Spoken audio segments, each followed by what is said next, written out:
For all the parents watching this video, have you ever wondered what social emotional learning is, and is it actually necessary?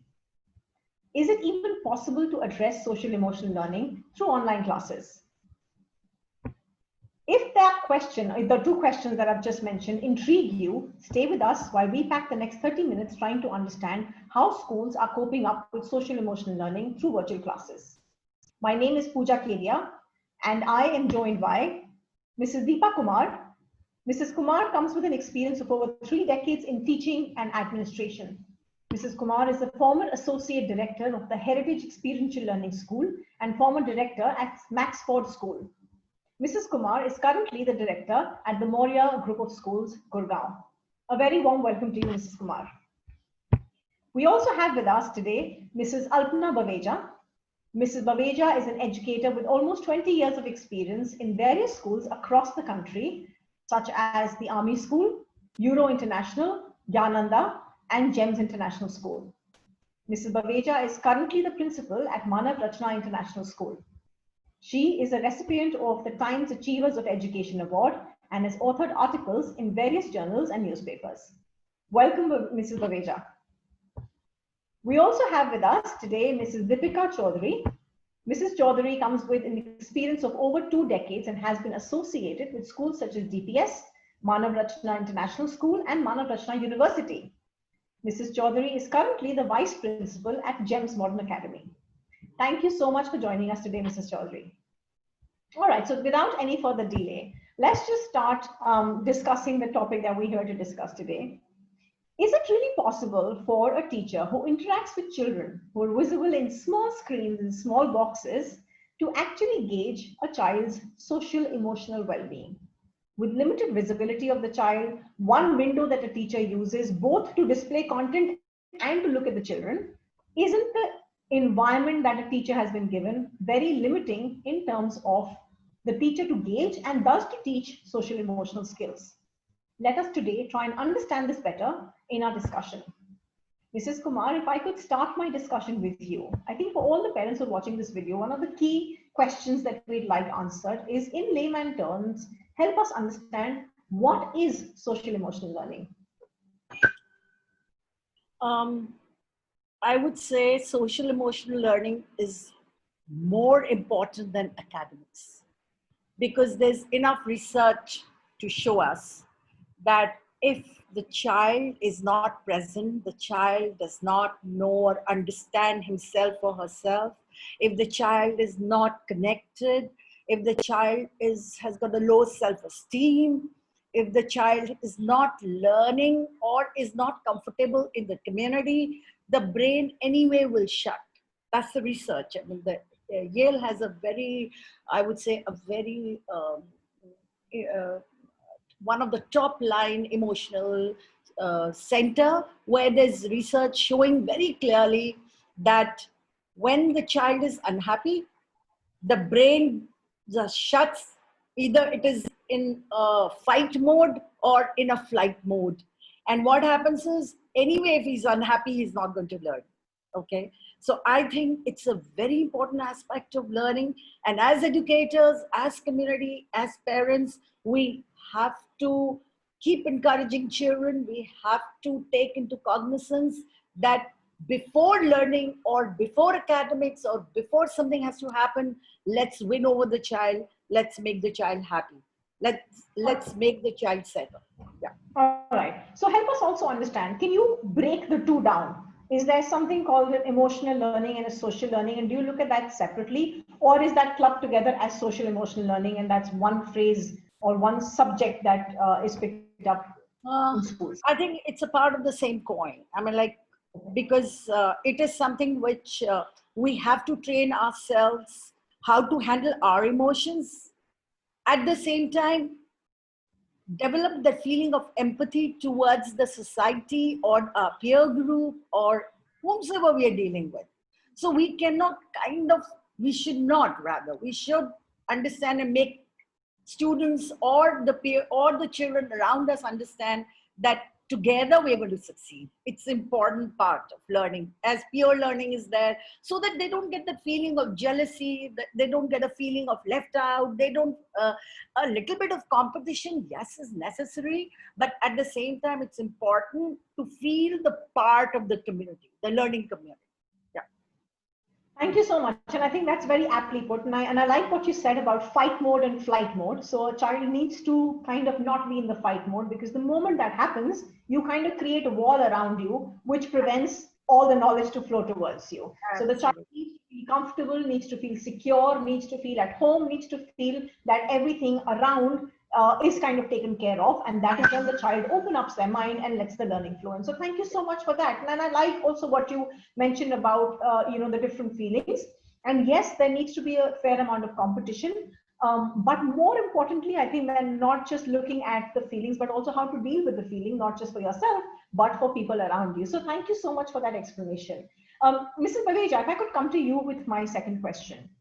Do schools have the time, and I really want a candid answer on this one, to focus on social emotional learning? See, given the current situation, we've got online classes, obviously limited number of hours, there is a huge amount of syllabus that needs to be covered.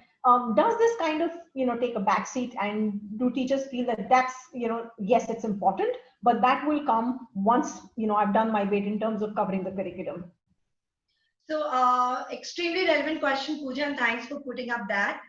If you remember 3-4 months back, when educators and students, they were fast-tracked into the virtual classrooms. The challenge was not only to impart education, but also to overcome the stress and anxiety amongst our young learners. And if you see, the social emotional learning revolves around the skills, basic 5 skills, which are self-awareness, self-management, relationship skills, encouraging children to take responsibility and decision making.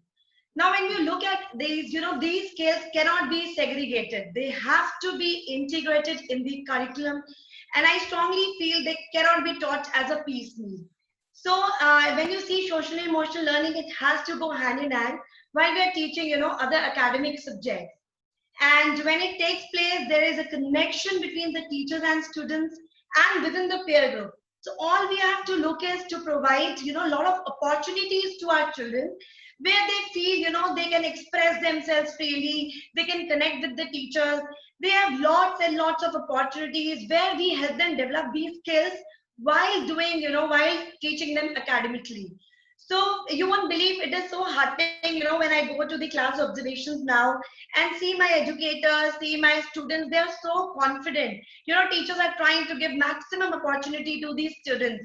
I mean, yesterday only, like, we celebrated, a festival online, which was Janmashtami, and our children were, playing the Dahi Handi. So it is so heartening to see. So it is basically, we have to integrate it in our curriculum so beautifully, where we give lots and lots of opportunities to our children. All right, great. Thank you so much for that. So what I hear you say is that it is not something which can be taught in silos. It is essentially a platform on which the academics is built up, and that is the foundation of everything that educators do. So the child needs to kind of have an emotional or an environment of social comfort for them to be able to go ahead and learn. Great. Mrs. Chaudhary, if I could come to you with my third question. Yeah. In the world of online classes, one of the things that I have seen, and this is something that I've observed around friends and family as well, we're kind of in a world of friendlessness, if I may call it.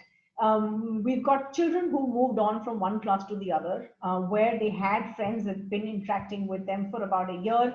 I think things are a lot more comfortable there. But wherever we've seen a class shuffle that's happened, and we've got new children that have now joined a class and they've done online classes, there is a situation of friendlessness, because children aren't actually making friends. Now, in an environment like that, and especially in times like today where there is social distancing that's happening, physical distancing that's happening, how are you keeping your children socially connected? Pooja, I think when we started off with our online classes, definitely there came a moment where we realized that there was a major disconnect. And not only for children, but let me tell you, a lot of new teachers who joined in. They were made to virtually join and virtually introduced to the parents and the children. So the dilemma was from both the ends. But slowly, as we sort of, were treading very carefully in this journey, we realized that definitely the school will have to sort of push the academics a little behind and keep the social emotional learning in the forefront. And we as a school, we started off with few, things, something like a common room, which we introduced, which was initially not part of the timetable. Now, this common room has been embedded right from grades 1 to grade 12. Now, what is a common room? Common room is a slot given at the end of every day where the children can come, interact with each other, and talk about anything and everything that they want. So now, are we leaving them without a teacher? No, we are leaving them with a teacher who is a mute spectator right there, just to control the conversation. But initially, children were apprehensive that ma'am is around. But now, if you happen to get a chance to visit my common room, children are talking about almost everything. It looks like a classroom where, in the break, children go to each other's tables, they talk, they share, and this has been really, really popular with the parents. We have realized that it has given a new dimension to the virtual learning completely. So that is one thing which we took a clue from our mother school in Dubai, and it was a great success there, and we are replicating the same model here. Secondly, of course, bringing in assemblies, class teacher periods, and various weeks. We are right now in the middle of a high spirit week. So High Spirit Week is specially designed for children to come out and share at various platforms about what they're feeling, what they're doing back home, and also what they're expecting the school to do for them. So with senior children coming in and almost, speaking and talking about what they're looking at, I think it is making us understand them much better. So junior children are following suit. We have arranged for sessions which are vertically aligned instead of horizontally aligned. Now it's like a grade 1 and 2 meets together. So it's like a grade 3, 4, 5, they meet together. So while they are in a class, they know that, okay, I'm in a class of 20, but they also know that I'm in a school. So they get to meet other children, which usually was very, very normal in a physical school.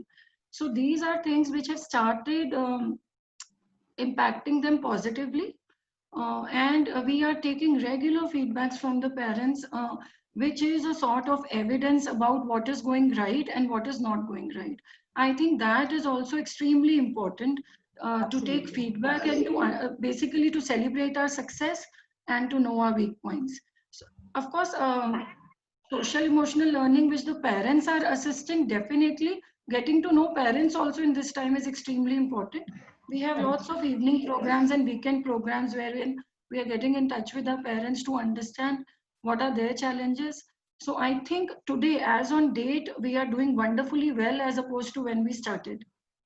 We were also firefighting and taking a clue from Ma'am Kumar. Either we were in a flight mode or a fight mode. I think we have actually reached a stage where we are in a learning mode. We are mutually learning from each other, and the bond is definitely much stronger than what it was when we began.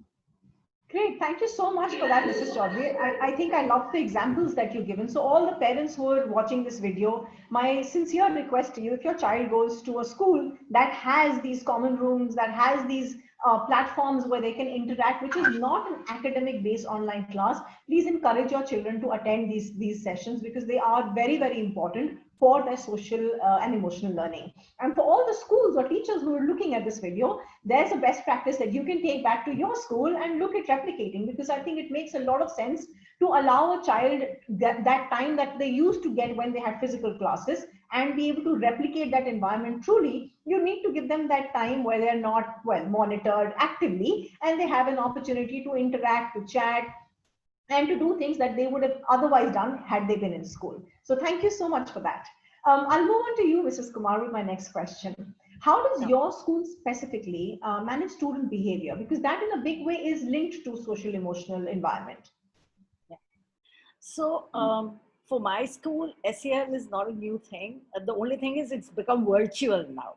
So we have a regular, it has been integrated in our curriculum. So when we were in the school, we used to have SEL period where we would use stories, we would act, we would we would create situation where, so mine is all girls school, and you know how, I mean, they are big dramatists anyway, and I love the way they are.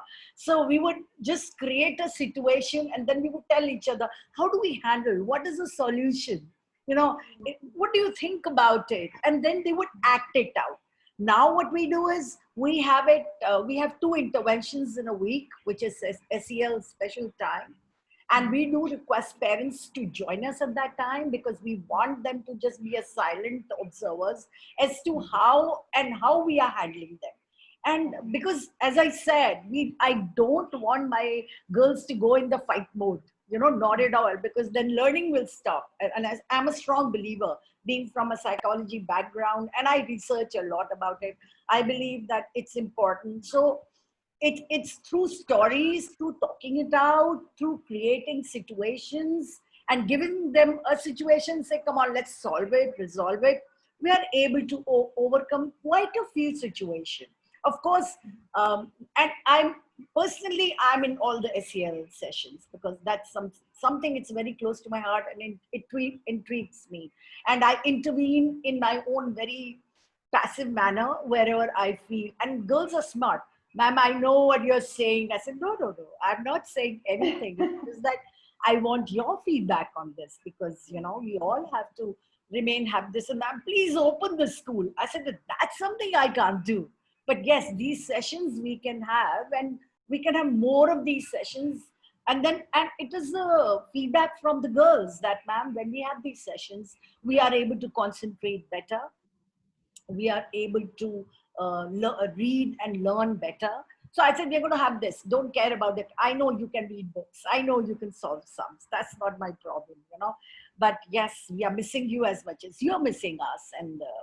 And somehow I feel it is quite settled. And we have a special time, something called special time, which parents are aware of it, which is one-to-one. Then the class teacher and the parent, and I'm a passive observer here, so that we can probably loop in case we think that the dialogue is drifting and it's not focusing. So in the special time, we have that one-to-one sessions, which we give them time according to the parents' convenience. I've requested my teachers if we could, because it's a difficult phase we are all going through, and I think we need to have more control on ourselves and understand parents' limitation as well. So that's how we handle the behavior. I love what you said. I think there is a good balance of what you mentioned in terms of your approach. So you do that one-to-one interaction for people who probably are socially, emotionally not at the same level, and find that comfort in talking or communicating with somebody alone. While you do larger groups as well, and you kind of approach this issue with storytelling, with scenarios, real life examples. And one thing that we've learned from our past is, even in our schools long back, the naughtiest child would be made the monitor of the class. So the idea is to basically give a situation to the child, put them in it, and ask them for solutions. That kind of gets their mind thinking, and then they're able to relate that to real life, situations and scenarios, and are able to then emotionally and socially be a lot more alert and active. So thank you so much for that. If I could now come to you, Mr. Paveja, please also help us understand a few examples that you follow at Manav Rachna in terms of how you connect with your children emotionally. So as I already told Pooja that, we try to have a lot of opportunities for children where they express themselves. So I'll give you an example. We have started with a cheer party thing. So every fortnight, what we do is that we have a no study day, like we have a no bag day in school. So children sit down with their beverages, with their drinks, and they also have some, they showcase their dance performances, music, and then teachers plan full day with a lot of games. And then children get a lot of opportunities to talk to their friends, to express and to play games and to ease out, which is very, very important. It's a big hit amongst our students. I have to really interrupt you at this point. I really need to find out, you managed to do that in the virtual classes with all the pressure of the curriculum and the limited time? So exactly, that's what I'm trying to tell you, that we plan it once a fortnight, and it's a big hit. And we take out time for that.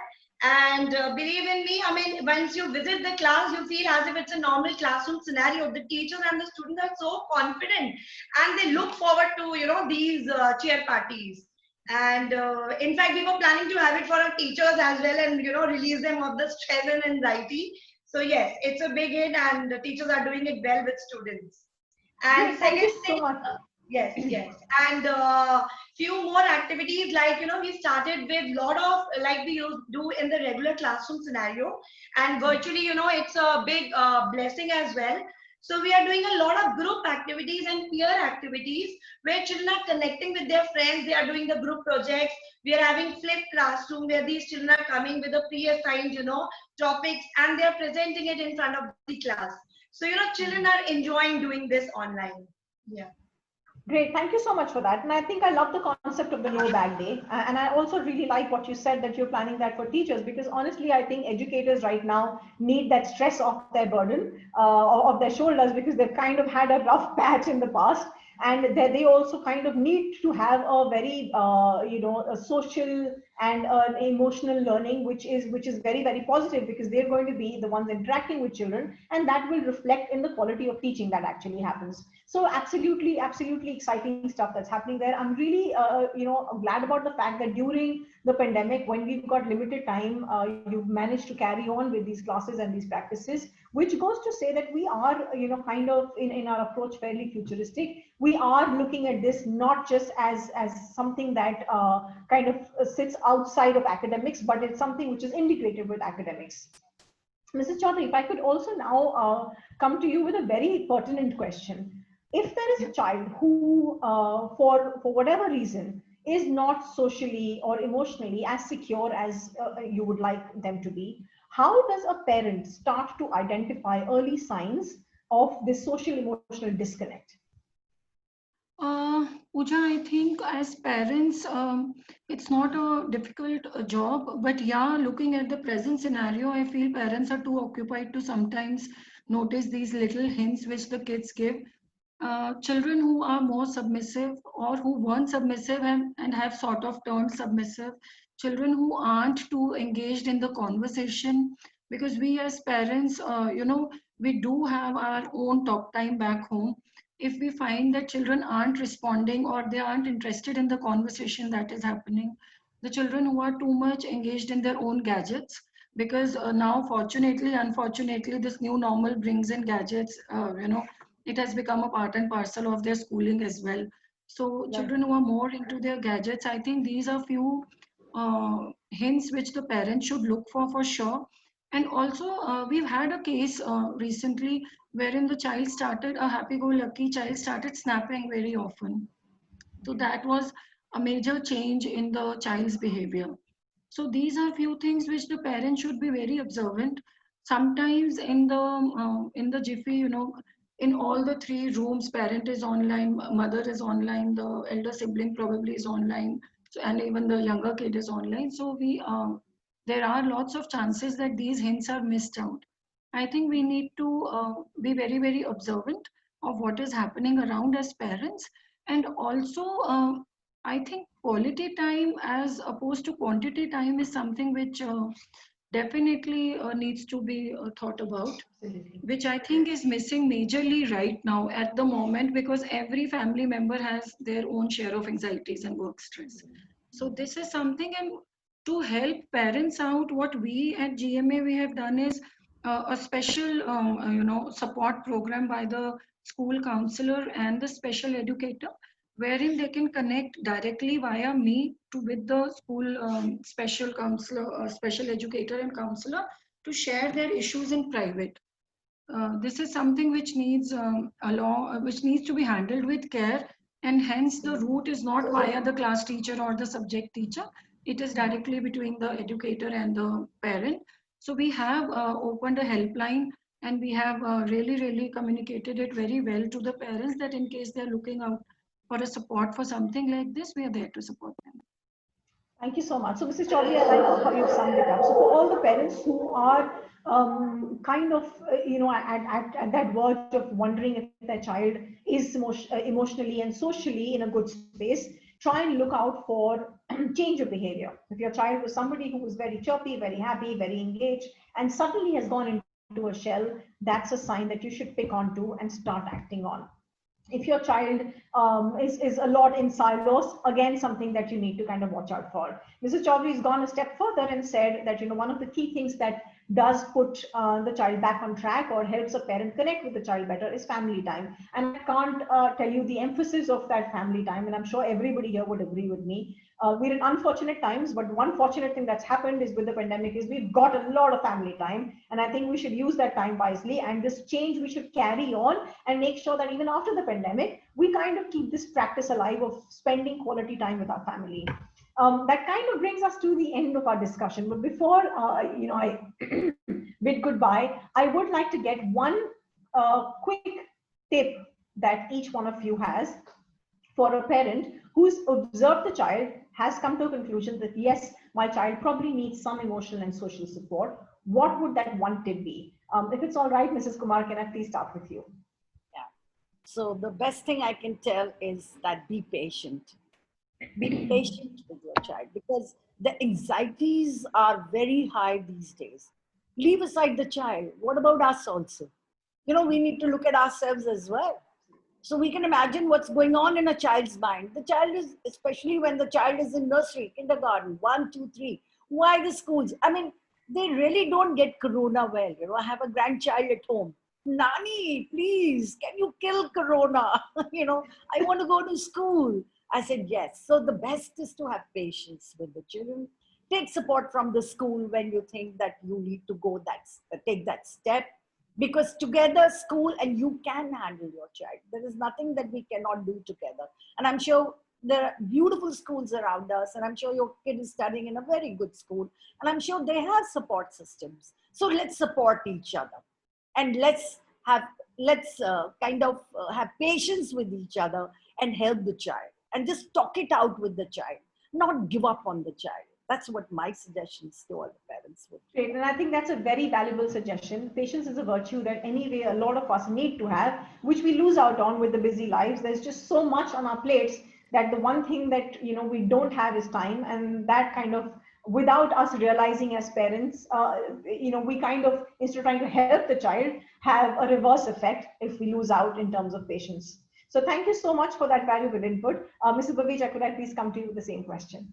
So my earnest request to all the parents would be, please keep the channels of communication open with your children, and it should not be based on your preconceived ideas. Our children should be confident enough to confide in us and trust in us, and it will be developed over a long period of time. Doesn't happen overnight. Engage with them, give them ears, and have trust in them. Great. Thank you so much for that, Mrs. Baveja. Mrs. Chaudhary.